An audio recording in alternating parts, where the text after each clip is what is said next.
Welcome to Gamer Protocol Network News, where we give you a look into what's been going on in the past week in the world of gaming. I'm your Fario. And I'm Seth Meister. Major topics for today: No Man's Sky is being delayed, and all the games that are being confirmed at E3 this year, and even some rumors of Elder Scrolls 6 and what we think it will end up being. So No Man's Sky has been delayed till August 9th of this year, and fans are outraged. And do they have a right to be? The answer is no. While it would be an excellent summer game, there will be enough of other games for us to play out there between the wait, and that's not even the main reason this delay is helpful. If they delayed the game, it's not just because they felt like it. You know, they have some reason to actually need another 2 months to develop the game, which, I don't know about you guys, but I'd much rather have a polished game than a broken one on release. In terms of E3 announcements, we have a list of all the games that have been confirmed at E3 so far for you. For some of my top picks from that list, I'd probably say Sea of Thieves, Persona, No Man's Sky, Mountain Blade, Blade and Soul, Mafia, and Battlefield. And for me, I'd probably go with about some of these, Attack on Titan, Battlefield, Dragon Ball Xenoverse 2, Final Fantasy 15, Kingdom Hearts 2.8, Final Chapter Prologue, Persona 5, Shin Megami Tensei 4 Apocalypse, and South Park, Fractured But Whole. So, it's been quite a while since the release of Elder Scrolls 5 Skyrim, but we just might get our chance for a thirst to be quenched. So, the internet is full of rumors and trolls as to what it might be. So, I guess first we can take a look at what we have now in terms of regions, and we're not going to include Elder Scrolls Arena 2 or Online, just because those have multiple regions, and that doesn't count.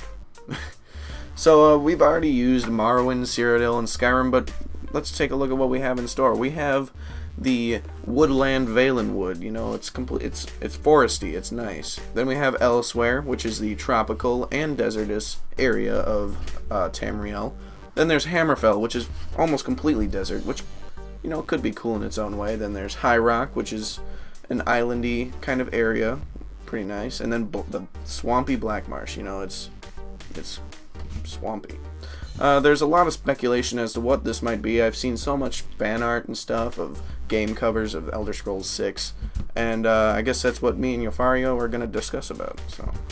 So I would really like to see a game in Elsewhere, just for the fact that the Khajiits, like in the past games, really haven't been, I'd say, focused on too much. I mean, sure, they mention them, but they have a lot more to them than I think a lot of people realize. So I'd like to see a game there, sort of like the politics that Khajiits deal with, and like more lore around them in a game.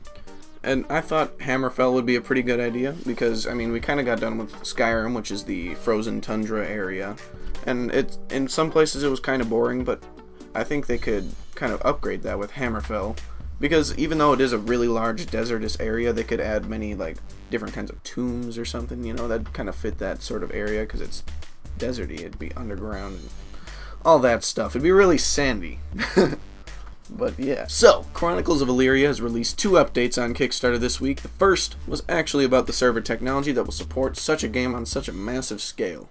The second update was about the new pre-alpha look at the game that was released yesterday. It showcases a character's ability to use their left and right hands, interact with objects in the world, picking them up, putting them down, stashing them in pockets, and using them as tools on other objects. It also features an early look at the stealth mechanics. The second update was actually featuring one of the early looks at the religions for Chronicles of Elyria. So basically the update outlines the different kins, which are basically the religions. The significance of this is that there is such a complex system. Like this is really summarized. There's such a complex system to the religions in this game. So I mean, it's another interesting aspect that Chronicles of Elyria has, and I'm looking forward to it. So first off, for trailers, we have the Chronicles of Elyria World Interaction Technical Preview, which is the trailer we talked about previously. The trailer really showcases a lot of what we're going to be seeing in Chronicles of Elyria, and I mean, it's pre-alpha, so it's just pretty amazing to see. So our next trailer we're looking at is the Persona 5 May 5th trailer. There have been multiple trailers, but May 5th, the one they just released, has about the most content that we've seen so far. So if you're a JRPG fan who wants to try something new, or a hardcore Atlas fan, kind of like me here, this is something to check out. Persona 5 is a very large upgrade from what we know as Persona 4. In terms of everything from graphics to gameplay, it's all changed. The player takes control of a group of 9 high school students, similar to pretty much every other Persona game, known as the Phantom Thieves of Heart, an unstoppable team of vigilante thieves exploring a world known as the Palace.